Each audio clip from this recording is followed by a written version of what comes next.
Tumaas ang bilang ng mga pasyenteng overseas Filipino workers at serbisyong medikal na ibinigay ng OFW Hospital sa San Fernando, Pampanga ngayong unang bahagi ng 2025.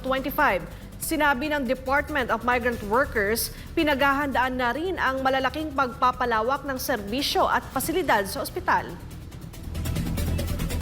Ayon sa ulat ng OFW Hospital, hanggang March 31, 2025, nakapagtala ito ng 72% na pagtaas ng bilang ng mga na-admit na pasyente mula 100 at siyam noong unang quarter ng 2024 kumpara sa 200 at siyam ngayong taon.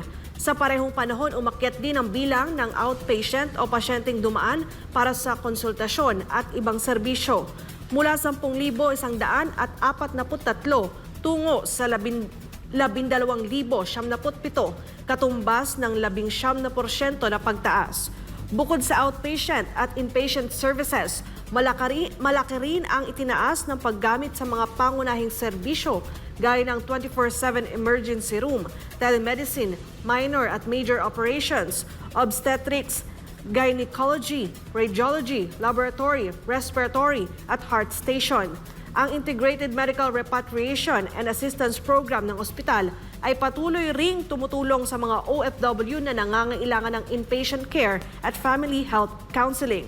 Sa aspeto ng mga isinagawang medikal na pamamaraan, tumaas ng 30% ang bilang ng mga procedures sa radiology at laboratory, 34% sa heart station at 10% sa respiratory services.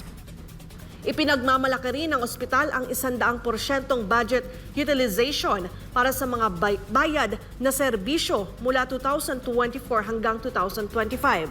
Para sa natitirang bahagi ng taong 2025, target ng OFW Hospital na makamit ang DOH LTO Level 2 licensing na magbibigay daan sa mas kumpletong pasilidad gaya ng intensive care units, mas malawak na outpatient services at karagdagang specialty clinics.